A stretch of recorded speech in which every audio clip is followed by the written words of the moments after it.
কিন্তু আল্লাহ বাদ দিয়ে পীরের কাছে সন্তান চাই, এইরকম লোক আছে না নাই? আর আছে মানে আপনাদের বগুড়া জেলার বেশি। বিশ্বাস নাই মহাস্থান ঘরে যায় দেখেন, কত কন্যাটা শুক্রবারে যায় দেখবেন হাজার হাজার মানুষেরা সন্তান চাচ্ছে মাইসার বলকির কাছে, মাজারের কাছে। এখন বলেন সন্তান দিতে পারে কে? আরো ধরে বলেন, আল্লাহ ছাড়া কারো কাছে সন্তান চাওয়া যাবে না। আজকে বাংলাদেশে কাদের বিরুদ্ধে কথা বলবেন?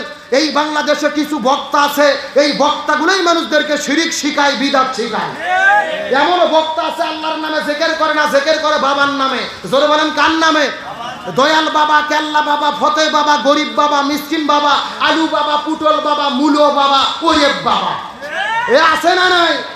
এগুলো জিকিরের ট্রেনিং দেয় বাংলাদেশের প্রধান ভণ্ড মুফতি গিয়াসউদ্দিন তাহেরি। এ কথা কর না কে? আমার তো মনে বলে নামের আগে থেকে মৌলানার মুফতিকে কাটে দেওয়া দরকার। আর জিকির কি? আমি কার লাগি সাজাইলাম কুঞ্জ যত্ন করে, আমি কার লাগি সাজাইলাম কুঞ্জ যত্ন করে।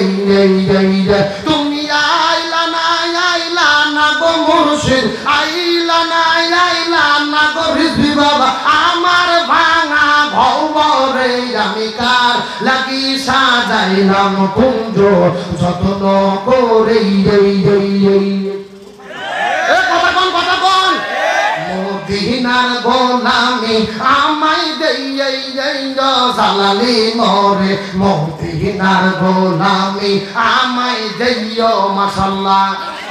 এ আছে না নাই? এরা জিকির করে বাবার নামে, কেল্লা বাবা, ফতে বাবা, গরিব বাবা, মিসকিন বাবা। চিৎকার করে বলেন জিকির হবে কার নামে? আল্লাহ বলছেন ফাযকুরুনি আযকুরুকুম, তোমরা আমার জিকির করো, আমি আল্লাহ তোমাদের জিকির করব। সুবহানাল্লাহ বলেন।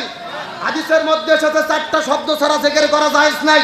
সহি শব্দে চারটা জিকির, সুবহানাল্লাহ, আলহামদুলিল্লাহ, লা ইলাহা ইল্লাল্লাহ, আল্লাহু আকবার। এই চারটা শব্দ ছাড়া যেই বক্তাগুলো জিকির করে এরা সুন্নাতি জিকির করে না, এরাই হলো ভণ্ডদের দালাল।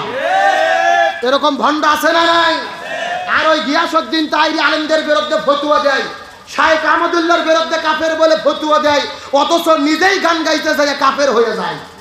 গত 4 বছর আগে গান গিয়েছিল, আল্লাহর ধন রসুলকে দিয়ে আল্লাহ গেল গায়েব হয়ে। নাউজুবিল্লাহ বলবেন না? আর রসুলের ধন খাজাই পাইয়ে শুয়ে আছে আজমিরেতে, কেউ ফেরে না খালি হাতে খাজা বাবার দরবার থেকে। এ নাউজুবিল্লাহ কোন? কত মারাত্মক কথা দেখেন, বলতেছে আল্লাহর ধন রসুলকে দিয়ে আল্লাহ গেছে গায়েব হয়ে। মানে আল্লাহর যত সম্পদ ছিল নবীকে দিয়ে আল্লাহ গায়েব হয়ে গেল। আল্লাহ নাই, আল্লাহর ক্ষমতা নাই, রসুলের ক্ষমতা নাই, ক্ষমতা খাজা বাবার। যার যা লাগে খাজা বাবার কাছে যাও। এমন কথা বললে কি ইমান থাকে? জোরে কোন ইমান থাকে? আমার তো মনে বলে বাংলাদেশ যদি ইসলামী রাষ্ট্র হতো, কোরআন হাদিসের আইন থাকতো, এই শিরকি গান গাওয়ার কারণে ওই ভণ্ড তাহেরিকে 24 ঘন্টার মধ্যে গ্রেফতার করে দৃষ্টান্তমূলক শাস্তি দেওয়া হতো। এ বলে আল্লাহর ধন রসুলকে দিয়ে আল্লাহ গেছে গায়েব হইয়া। আমি বলছি না, শয়তানের ধন তাহেরিকে দিয়ে শয়তান গেছে গায়েব হইয়া। কি বলবো আমি? একটু বলবো না? রাগ করতেছে? কতক্ষণ বলবো?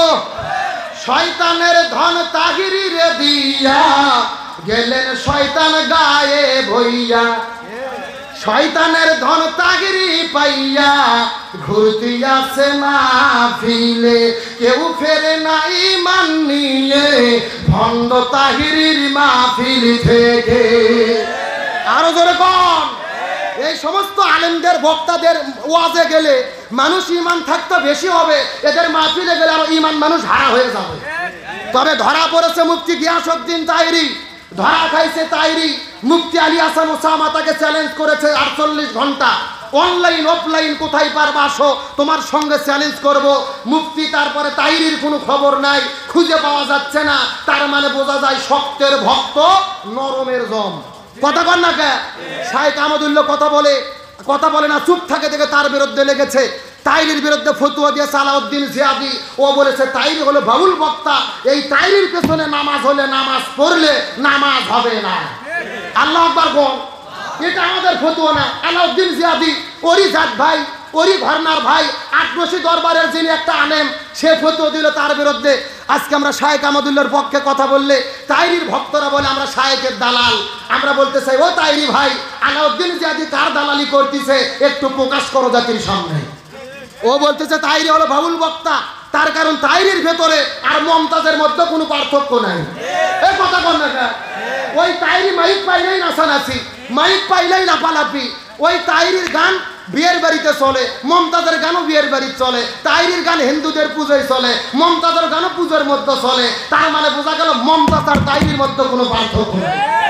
জোরে কোন ওরা হলো জাত ভাই বোন, মানে কোম্পানি একই, শুধু মডেল আলাদা। কথা কন, মানুষ কত জাহিল হতে পারে। আমার দিকে তাকান, গত 2 দিন আগে দেখলাম গিয়াসউদ্দিন তাইরি লিচুর গাছে চড়েছে। এক বাদা লিচু পাড়ার পরে বলতিছে এই লিচু আমি শায়েখ আহমদুল্লাহকে হাদিয়ে দেব, মুফতি আমির হামজাকে হাদিয়ে দেব, তারা যদি আমার কাছে ক্ষমা চায়। আরে ভাই, এই সমস্ত বক্তাদেরকে দেখে বোঝার বুদ্ধি নাই, এরা বক্তা নাকি টিকটক আর পার্থক্য বোঝা যায় না। যুবকেরা কথা বলো। আর যেভাবে তার বডি ল্যাঙ্গুয়েজ, কথা বলার ধরন, এরা লেডিস না জন্ডিস বোঝার কোনো বুদ্ধি নাই। এই জন্য বলতে চাই, আর দয়া করে ফতুয়াবাজি করো না। শায়েখ আহমদুল্লাহর বিরুদ্ধে এক ভণ্ড হুজুর গান গেয়েছিল, ও শায়েখ আহমদুল্লাহ তুমি ক্ষমা চাও না, কি ভুল করেছো তুমি বলো না। সিনেমার গান নকল করে গাইলো গান।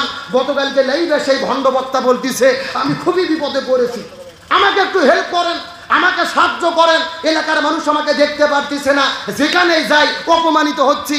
আমরা বলি এ ভণ্ড বক্তা, দুনিয়াতে শুধু অপমানিত নয়, তুমি মরিয়ে দেখো ফেরেশতারা তোমাদের জন্য লাঠি আর বাটান নিয়ে রেডি আছে। তার কারণ কি? তুমি হক্কানি আলেমের বিরুদ্ধে কথা বলেছো। ও বলতিছে আমার গোপন ভিডিও ভাইরাল করে দিতে পারে। আমাদের এলাকায় একটা কথা আছে, চোরের মন, যখন চোরের মন। কে রে, তোর গোপনে কি এমন ভিডিও আছে তোর এত ভয় লাগে কে? আমার তো মনে চাচ্ছে একে গণধোলাই দিয়ে রিমান্ডে নিয়ে বের করা দরকার, এর জীবনে কত ভণ্ডামি আছে। সুতরাং আমরা বলতে চাই, আলেমদেরকে বলবো আর দলাদলি করবেন না। আমাদের পীর দেওয়ালের সঙ্গে ঠেকে গেছে। এই বাংলাদেশে আলেমরা যদি আমরা এক হতে না পারি, এই মুসলমানদের বাংলাদেশে আরো 12টা বাজবে। সুতরাং আসুন, আল্লাহ আমাদেরকে এক হওয়ার মতো তৌফিক দান করুক, বলেন আমিন। তাহলে হযরত ইব্রাহিম আলাইহিস সালামের জীবনে পরীক্ষা নিচ্ছেন কে? আল্লাহ। আর যদি বলেন আল্লাহ। আমার প্রিয় বন্ধুগণ, মুসলমান ভাইরা গভীর মনোযোগ। হযরত ইব্রাহিম আলাইহিস সালামের 86 বছর বয়স হয়ে গেল, যখন সন্তান আসে না, সন্তান চাই কার কাছে? একটু জোরে কথা বলেন। এ পেছন থেকে ভাইরা কথা বলেন, সন্তান চাই কার কাছে? তার মানে আমাদেরও যদি সন্তান হয়, সন্তান চাবো কার কাছে? হযরত ইব্রাহিম আলাইহিস সালাম যখন আল্লাহর কাছে ফরিয়াদ করে বলেন, রব্বি হাবলি মিনাস সলিহিন, হে আল্লাহ আপনি আমাকে নেককার সন্তান দেন। আল্লাহ বলেন, ফাবাশশারনাহু বিগুলামিন হালিম, আমি আপনাকে একটা নেককার সবুরকার সুন্দর একটা ভদ্রকে ঈমানদার তাকওয়া সন্তানের সুসংবাদ দিলাম, যে সন্তানের নাম হলো ইসমাঈল। জোরে কোন সুবহানাল্লাহ। হযরত ইসমাঈল আলাইহিস সালাম পৃথিবীতে আগমন করার পরে এতক্ষণ পর্যন্ত আনন্দ করে করে